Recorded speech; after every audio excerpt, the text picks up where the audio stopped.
আপুনি ভাস্কৰ্য শিল্পীৰ লগত জড়িত ইতিমধ্যে আপুনি অৱসৰপ্ৰাপ্ত গ্ৰহণ কৰিছে শিক্ষাবৃত্তিৰ পৰা কি ক'ব মই প্ৰথমে নিজ ধন্যবাদ জনাইছোঁ মই 2016 চনতে অৱসৰ গ্ৰহণ কৰোঁ তাৰপিছত আগতেও দুই এটা বস্তু বনাইছিলোঁ এতিয়া অৱসৰ লোৱাৰ পিছৰ পৰা কিছু সংখ্যক সময় যিহেতু লভিতা পাওঁ এনে সময়বোৰ থাকি মনবোৰ নষ্ট কৰাতকৈ কিবা এটা কৰি থাকিলে শৰীৰটো ভালে থাকিব তাৰ ওপৰত ৰাইজৰ কাৰণে এই ধৰণে মই আপুনি কি দেখি যথেষ্ট বস্তু দেখিছে আপুনি কি নিৰ্মাণ কৰিছে মই সৰু সুৰা এইটো বনাইছোঁ এনে ভূপেন হাজৰিকাৰ মূৰ্তি আৰু বিষ্ণুৰাভাৰ বনাইছোঁ আৰু মোৰ এটা আছে যদি থাকে মই জুবিন গাৰ্গৰো বনোৱাৰ এটা পৰিকল্পনা আছে কিমান বছৰ হ'ল আপুনি এই শিল্প কাৰ্যৰ লগত জড়িত মই 86ৰ পৰা বনাইছোঁ তেতিয়া স্কুল আছিল কমকে কৰোঁ ব্যস্ততাৰ মাজত আপুনি এতিয়া আমাৰ মই তেখেতসকলক এইটোৱে আহ্বান জনাওঁ যে সময় সদব্যৱহাৰ কৰক এনেই মোবাইল চাই সময় নষ্ট বহুতেই কৰে তাকে নকৰি কিছু সময় অন্ততঃ এনেবোৰ কাৰ্যত নিজকে মনোনিৱেশ কৰক নিশ্চয় ভৱিষ্যত প্ৰজন্মৰ কাৰণে ভৱিষ্যতৰ বংশধৰৰ কাৰণে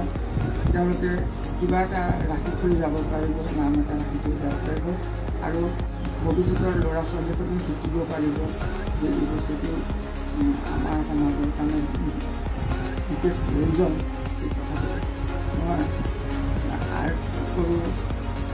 তাৰোপৰি মোৰ আৰু এটা বিশেষ হেৰি এটা আছে মই সময় আজিকালি কম পাওঁ মোক বনৌষধিৰ লগতো মই কেৱল হেৰি নকৰোঁ কেঞ্চাৰ কি মই এটা নকৰোঁ বাদ বাকী চৰকাৰৰ পৰা এইখিনি আপুনি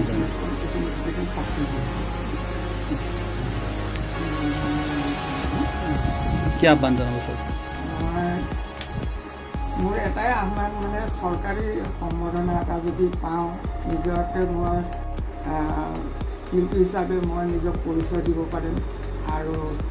চৰকাৰে যদি এই সুবিধাটো মোক প্ৰদান কৰে তেতিয়াহ'লে মই ভৱিষ্যতৰ যদি শৰীৰ ভালে থাকে মই আৰু নতুন নতুন উদ্ভাৱন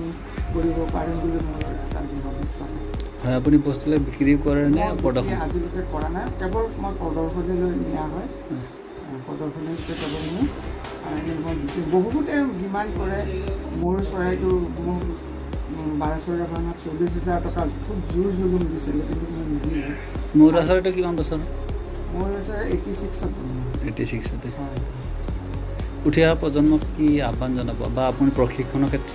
প্ৰশিক্ষণ দিয়াৰ মোৰ কোনো আপত্তি নাই কোনোবাই ইচ্ছা প্ৰকাশ কৰিলে মই তেওঁলোকক শিকাই দিয়া মই কোনো খৰচ পাতি নোলোৱাকৈ মই শিকাই দিব ইচ্ছা মোৰ আছে কিন্তু আগবাঢ়ি নাহে কোনো আজিলৈকে আৰু ইয়াত এটা কথা কি ইয়াৰ পৰা খৰচ পাতি নোলায় সেইটো কাৰণে তেওঁলোকে পৰা আগ্ৰহ নকৰে নেকি এতিয়া মোৰ ধৰক পেঞ্চন আছে কাৰণে মই চলি থাকিব পাৰোঁ কিন্তু নতুন ল'ৰা ছোৱালীসকলে কিবা আজিকালি পইচা নহ'লে একো নচলে গতিকে সেইটো কাৰণে এইবিলাক ঠিক আছে ধন্যবাদ